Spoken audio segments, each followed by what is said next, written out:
I usually put it on high. Wait, be careful. Okay. Okay. Okay.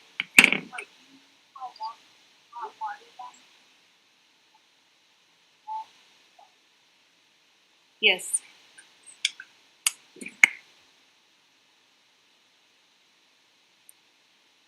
Hello, everyone. Welcome to Wednesday of week 7. Ready to rock and roll with the ocean today. We are moving right along in this course. I'm going to start today by telling you a little bit about one of your assignments for next week. Since we don't have class on Monday, I thought this was important for all of you to know that you'll be working on a concept map. Maybe some of you have already looked ahead to this. Concept map is how things connect, how topics connect, drawing arrows and connecting all different sorts of ways that things relate to each other. And so you've been asked to do this for chapter 5 of the Developing Ecological Consciousness book. And so this is an example of that. You can see how the arrows draw all over the place in ways that they are connecting this particular topic. And this is what it looks like on the screen, and yet yours is going to look more like this, thanks to a past student for this, thinking about how those chapter 5 topics all tie together. And I want to encourage you to use all of your equipment, your vagus nerve that connects the head and the heart and the gut. And so making these connections as you go through. The other thing that I'd like to notice today, or bring to your attention today, is that I will be offering a pack-back assignment makeup time next week. It starts on Monday at 8 a.m. until Sunday at 11:59 p.m. And you may submit any pack-back assignments that you missed thus far in the semester, and they will be counted in your final grade. So I want to bring that to your attention. Also, because we don't have class on Monday, you will get next week's pack-back question on Wednesday. I know that it shortens the amount of time that you have to fill it out, to contemplate, to reflect, and yet I still think that it will offer you plenty of time. And that's why I'm adding this assignment makeup time to next week, so that on Monday and Tuesday, when you're not thinking about this week's pack-back question, you can contemplate this. So I think those are my only announcements for today. And we're going to dive in with this fantastic pixelated photo. But you get the gist. This is a photo that was taken by William Anders in December of 1968, titled Earthrise. Earthrise. It's a picture of our blue planet, how it appears from outer space. And so I want you to think about the blueness of this planet as we go through today's class. So take a moment and come to presence. Put your feet flat on the floor. Take some deep breaths. And think about how your breaths are similar, the ebb and the flow of your air, of your lungs, of your breath. And think about the waves of the ocean, the ebb and the flow of the ocean. There's a certain rhythm to life, and we are part of that rhythm, as are the waves of the ocean. And so I want you to take 4 minutes right now in your groups to discuss your relationship with the ocean. How do you feel about the ocean? What comes up for you when you think about the ocean? What comes up for you when you visit the ocean? What does it mean to you? Do you love the ocean? Take 4 minutes and talk about that in your groups.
So I'm getting a lot of comments, and I appreciate that from all of you that are talking about how much the ocean feels like home. Many of you live near the ocean or have visited the ocean on a regular basis with with your families.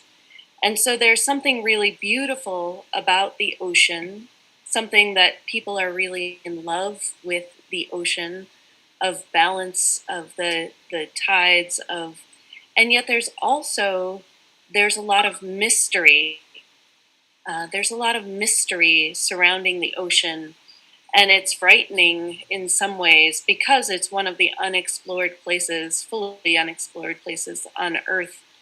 Um, and so there's that mystery and intrigue, and there's this way of feeling so comfortable and at home at the ocean, like it's part of some people. So what we're gonna dive into is that there were people before us. These Polynesian peoples were connected to the ocean in ways that are hard for us to imagine. So we have been learning to connect to our place, but they knew this in a way that that is so deeply ingrained in who they were as a people. These Polynesian sailors, they were put into tide pools as young children, and so they were able to feel the pull of the tides. They were developing sensitivities to the currents of the oceans, the abilities to read the waters, the patterns of the swells. And then they used this information as they grew up to navigate those waters, the unknown. They were crossing the unknown and then knowing it. Thousands of miles were traversed without the aid of sextants or compasses. They navigated in their canoes over the ocean by using the stars and any other signs that came from the ocean and the sky, the clouds and the swells, the way that the movements of the earth led them to new places to live. They led them to new ocean or new islands. Thereby, they were able to find resources and spread their population. And so knowing the ocean then and knowing the ocean now are very different things. This woman, Dr. Sylvia Earle, oceanographer, she's National Geographic's oceanographer in residence. She says, even if you have never have the chance to see or touch the ocean touches you with every breath you take, every drop of water you drink, and every bite of food you consume. And I've always spoken about this woman in this class, but then she came to speak last March at Penn State, and I had the opportunity to see her, hear her, and to really catch the energy and her love of the ocean. She is compassionate, and she is passionate, and she is connected. She is one of the top researchers around the world doing all sorts of good things. I'm going to speak more about her in just a little bit. But to think about the ocean, that idea that it connects with everything that we do, and we think about the map that we often see of Earth, the world, it's titled, and so we can appreciate the blueness on this map. All of the blue, and yet we separate this. This is the land-centric map. So we're focused here on the land. If we were to really look at the waters and how they connect, particularly the Pacific Ocean, going back just for a moment, notice how we label those Pacific, North Atlantic, South Atlantic, Indian Ocean, et cetera, and yet it's all one body of water. It's all connected. It's all one ocean. So looking at it like this, the Pacific Ocean, if we did an ocean-centric map, that's what it would look like. Huge, vast spaces of water. 71% of the Earth's surface is water covered, and the oceans hold about 97% of the Earth's water. Water exists in the air as water vapor.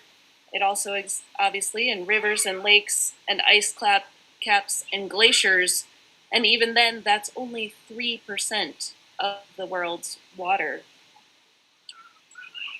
The ocean is 99% of the Earth's biosphere, which means of all the places that things can live, 99% is in the water, the spaces and places where life exists. And what we know is land, 1% of the biospheres, because you think of the depths that the ocean contains. And so when some of you are saying there's so much uncertainty about the ocean, I really feel that. There is something really beautiful about the mystery and intrigue of the ocean, that it's still a little bit scary with its creatures that live there that we just simply don't know a lot about.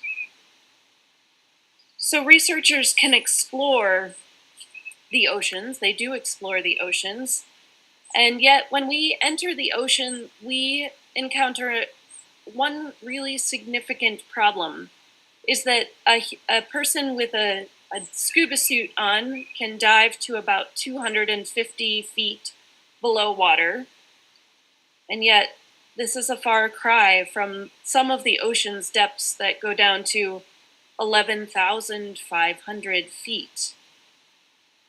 So people have figured out, starting in the late 60s and moving into the early 70s, people have figured out ways to dive deeper and deeper into the oceans. And so they've created these kind of submersible research vessels where they can go down into the oceans and explore what's going on down there.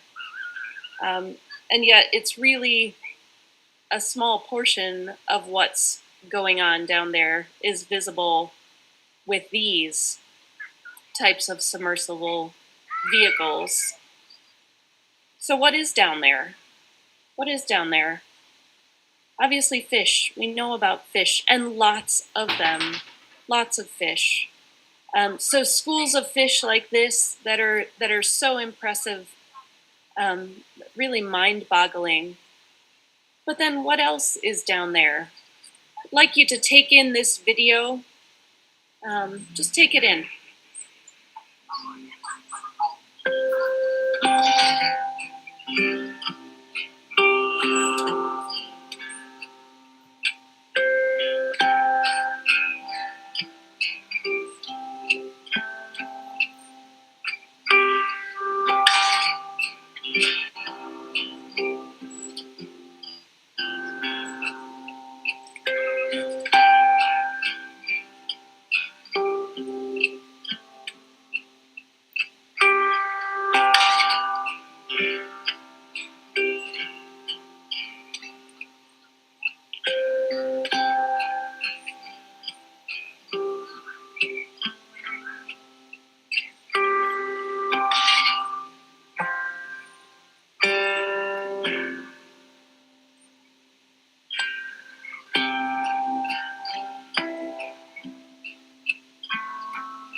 So amazing and so beautiful. It's so dark down there, so dark. At 500 feet, there's no light, and the pressure is enormous. And then moving down 11,000 more feet is absolutely astounding. How do they live down there? Those creatures at those great depths do not have air in their bodies, such as swim bladders found in fish that are in more shallow waters. That's why we can't go down more than 250 feet. Our cells overload. Without the air in the body, the pressure problem is solved. Fish and crabs and octopus and worms and limpets and clams are just some of those creatures that can be found in the depths of the oceans. For 4.5 billion years, the ocean defined Earth. All the life in the ocean, from microbes to phytoplankton, to fish and whales and octopus. It's like an orchestra that's playing away in harmony. And now, today, it's humans who are defining the ocean. And in fact, we are the ones creating discord. These are the natural currents of the ocean. They're gyres, so they circle around based on the wind currents, creates the water currents. And this is how it looks.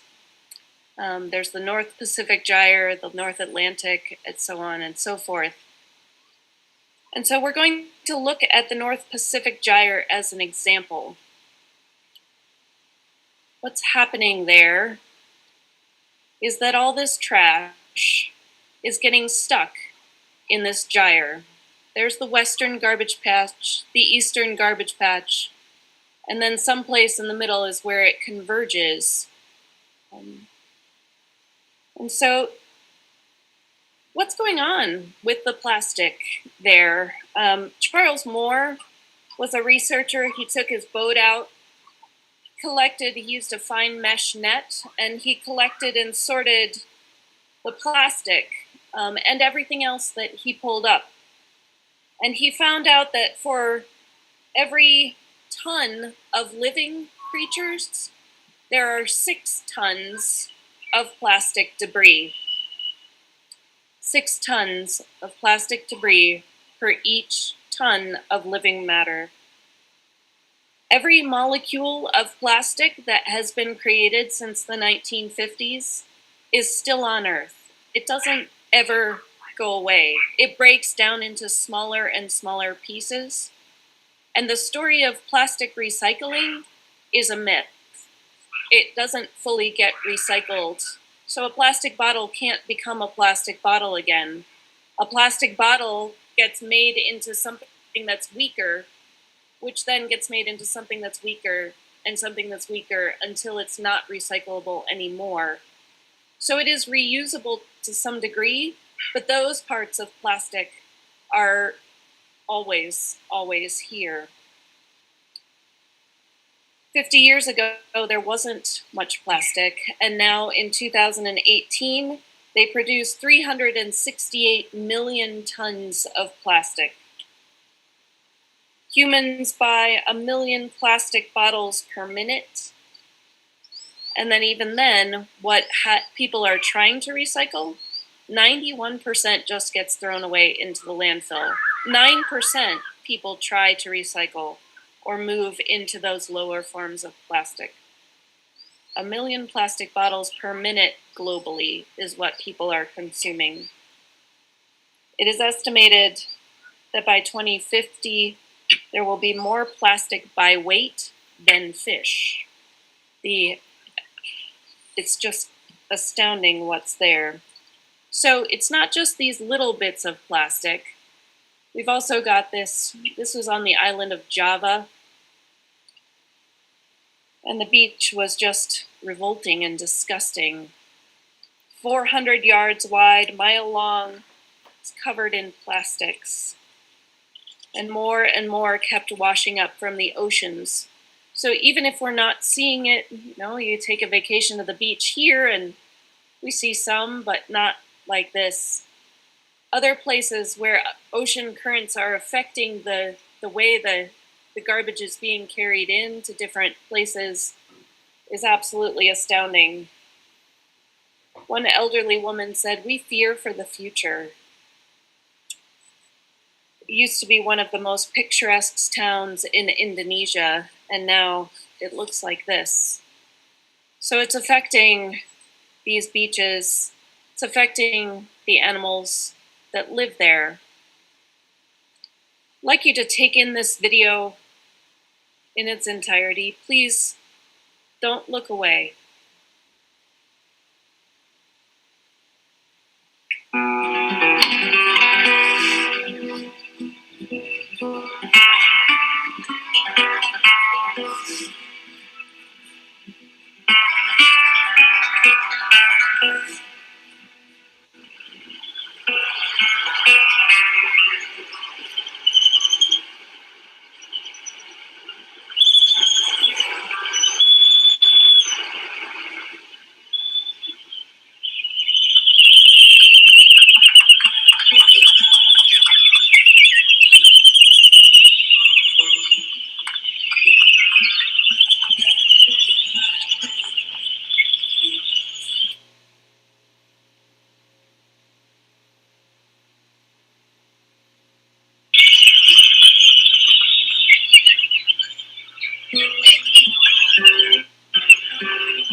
Hey Jen, I think the Hey, video Drew. cut it off. I got kicked out. Let me see if I can. Let me try to see what's happening.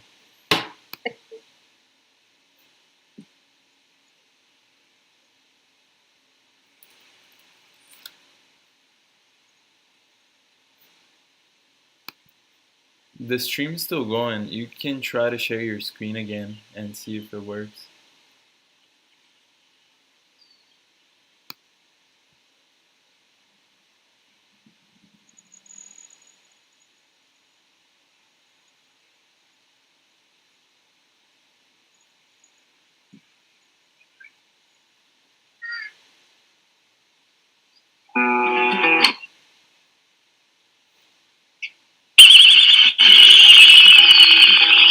Oh, Jen, your screen's not shared.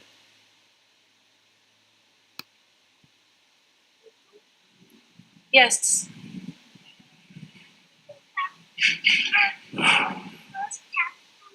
Yes, go. Yes, yes.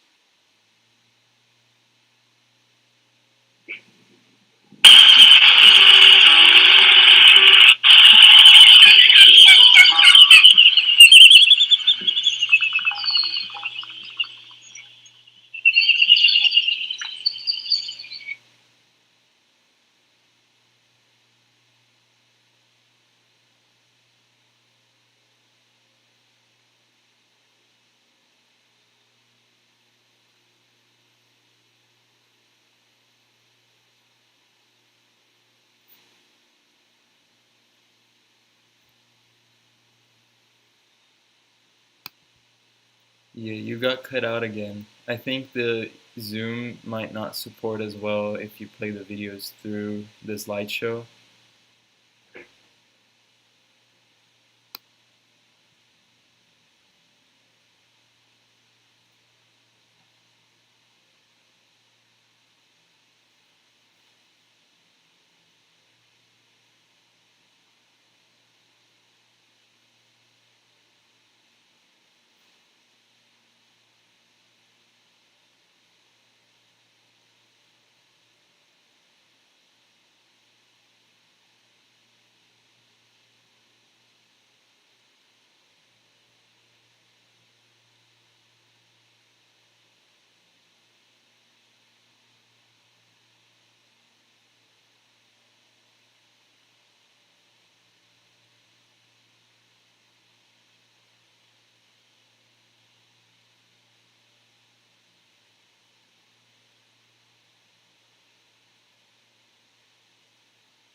Are you there, Pedro? Yeah, Okay. we can see you too. Okay, thank you.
I apologize for that chaos.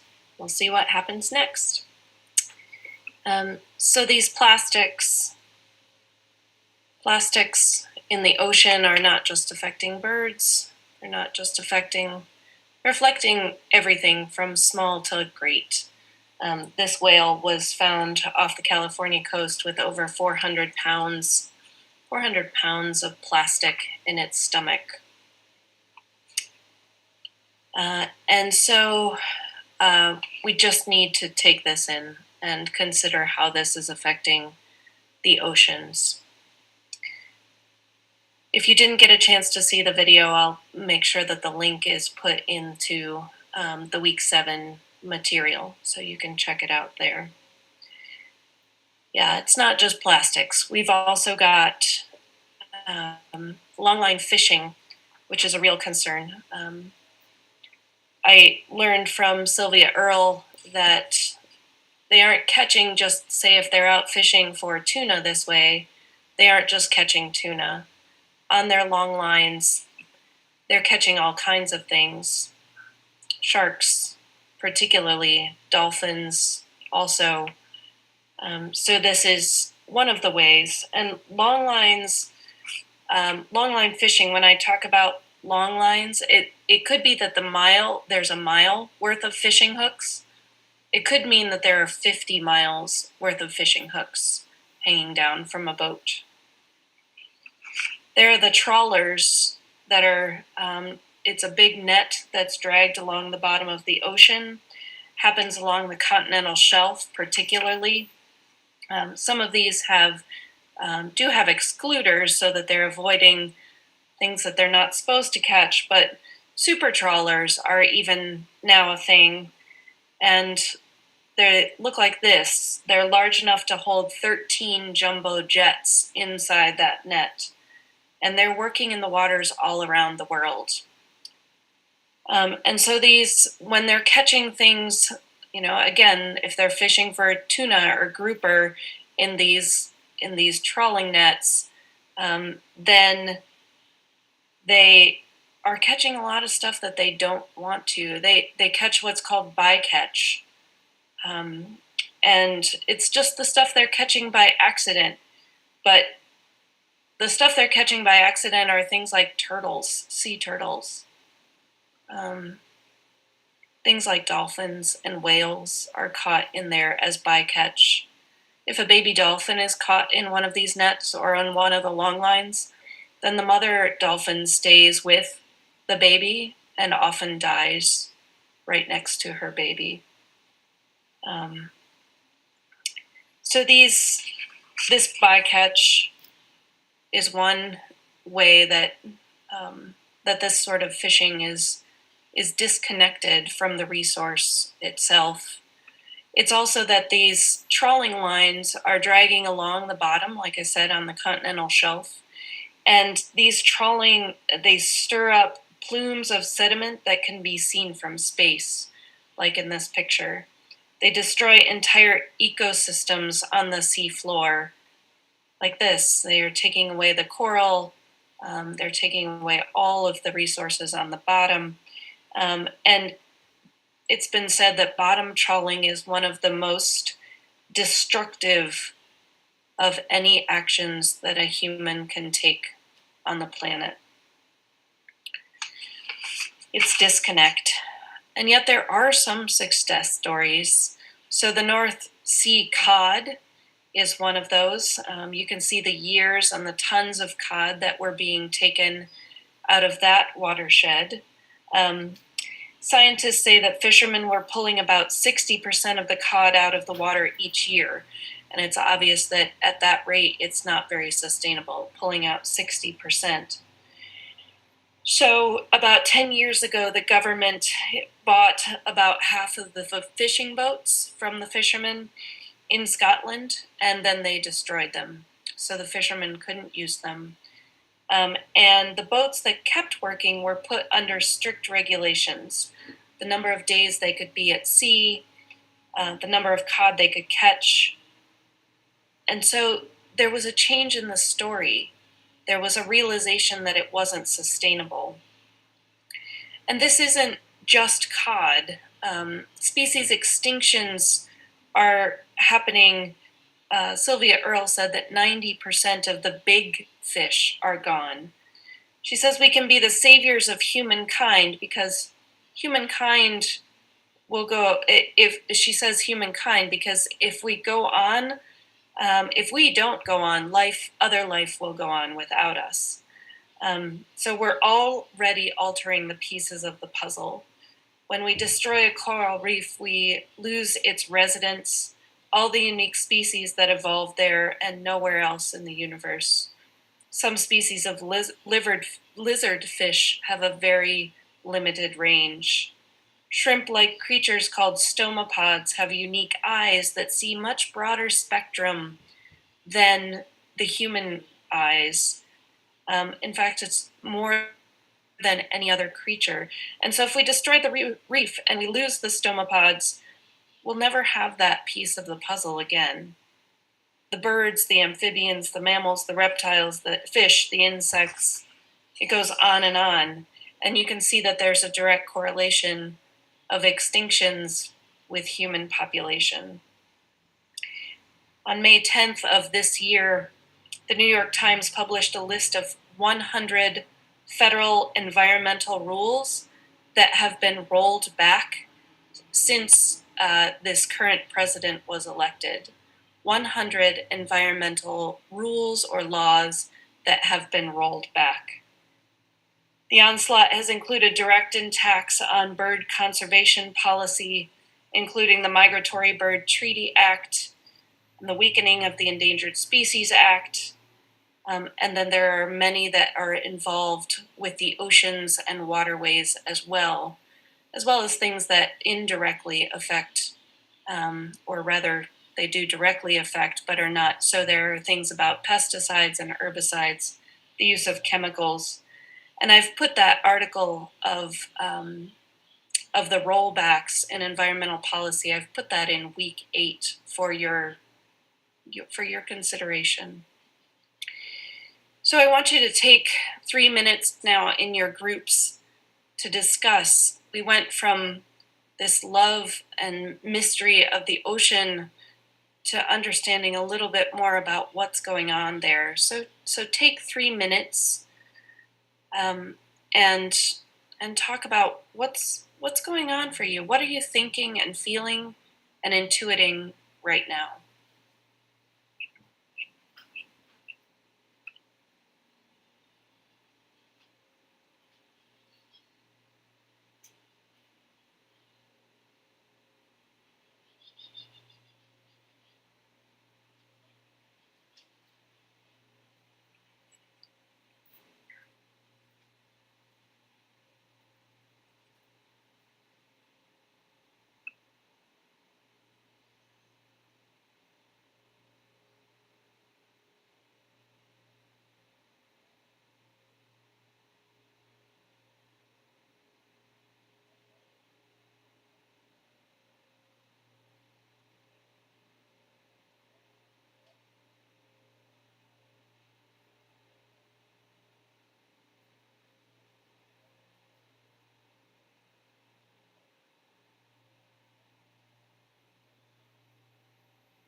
So considering our connections and where we've already been, as we've talked about homes of birds, we've talked about homes and what they mean to us.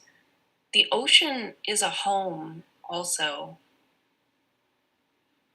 These fish might all at first glance look alike, but they are all individuals.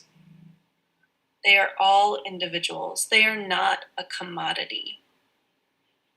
Sylvia Earle, again, in her wisdom, she says a lot of people excuse their bad behavior toward fish by saying, oh, they don't feel pain. And that's nonsense. Fish have all the equipment that we do to feel pain.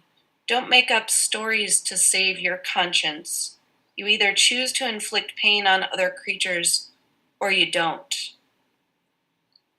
Seeing fish and other ocean-dwelling creatures with new eyes. Seeing how they have homes.